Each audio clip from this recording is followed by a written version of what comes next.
Le chef de gare, justement, ça tombe bien, aujourd'hui s'appelle Bob Garcia. Madame, monsieur, on monte à bord du train pour parler de l'histoire des trains en Nouvelle-Aquitaine. Et qu'elle est longue. Oh là là, il est long, il y a beaucoup à dire. Et comme les vacances approchent, Christophe, on va pouvoir embarquer directement sur cette longue histoire du train qui a démarré, figurez-vous. On va commencer par planter le décor avec quelques chiffres. C'est un petit peu long, mais au moins on sait de quoi on parle. Ça commence en 1758 en Grande-Bretagne. En fait, la première ligne tirée par une locomotive à vapeur existe à cette époque-là. Dès 1758, il y a 260 ans quand même. Donc effectivement, longue histoire.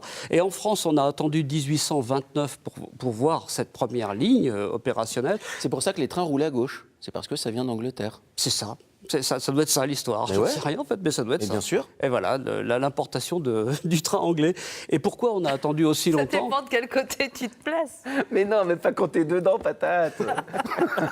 Le train sur les rails. Bon, évidemment, il faut qu'il y ait deux. Ça dépend si ça va de Toulouse à Paris ou de Paris à Toulouse aussi.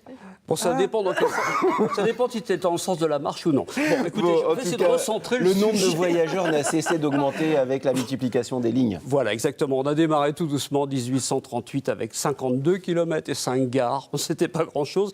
1840 avec 4 millions de voyageurs pour exploser en quelques années en 1900 avec 430 millions de voyageurs déjà. Et le premier train électrique qui arrive déjà dès 1900. 1900, premier train électrique. Oui.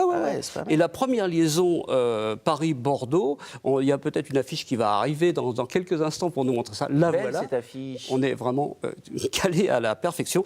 1897, Paris-Bordeaux déjà à 8 heures. Alors aujourd'hui, évidemment, ça paraît délirant vu qu'on est à 2 heures de train, 2h04. Mais à l'époque, c'était une vraie révolution de rapprocher autant ces villes-là. Évidemment. Ensuite, l'arrivée des grandes dates encore, et puis on va essayer d'aller un peu plus vite. Ouais. 1938, la SNCF qui est créée et qui laisse sur le bas-côté, si j'ose dire, tout un tas de petites lignes ferroviaires qui sont, malheureusement, on ne peut pas toutes les intégrer dans ce grand réseau. SNCF qui sera encore modifié en 1983, et voilà, qui a diminué les coûts de transport, désenclavé les régions, et qui aujourd'hui... Rajouter des prises électriques et du réseau Wi-Fi, parfois.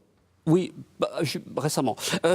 Et aujourd'hui, on en est en Nouvelle-Aquitaine, en 2016, avec 685 TER par jour et qui desservent à peu près 308 gares. Voilà. C'est très important. Et le réseau est devenu le deuxième réseau d'Europe, le réseau français, malgré toutes ces petites imperfections. Et puis maintenant, train et tourisme, alors là, forcément, c'est la jonction qui va bien. On prend le train pour aller travailler, on prend le train pour aller se balader. Voilà, dès le début, on a commencé effectivement à promouvoir le train à travers le tourisme ou l'inverse. Et on mettait toute la côte atlantique, qui était vraiment prisée évidemment pour aller... Les bains de mer. Les bains de mer.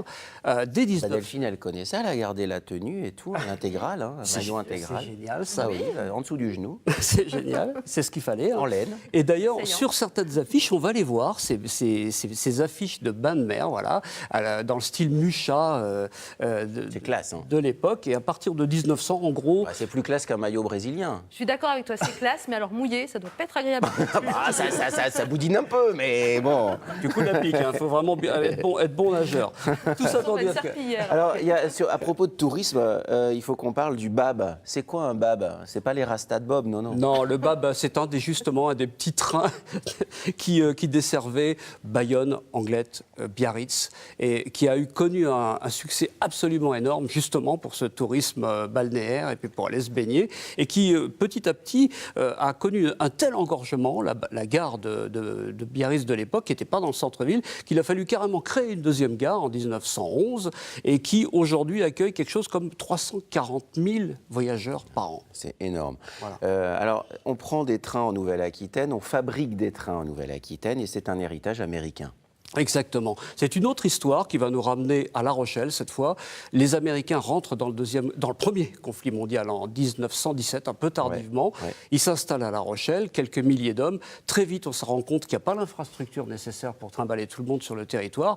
Qu'à cela ne tienne, on fait venir en bateau, en kit, excusez du peu, 2000 locomotives et 38 000 wagons en kit. Ah oui. Donc il faut bien les assembler. Ils sont assemblés à Étré. Je vous passe tous les détails des différentes modifications de cette entreprise. Après la guerre, l'État français rachète ce stock-là, un peu moins de 38 000 parce qu'il y en a quelques-uns qui ont explosé, etc. Il rachète tout ce stock et c'est devenu par la suite un des principaux centres industriels d'Alstom.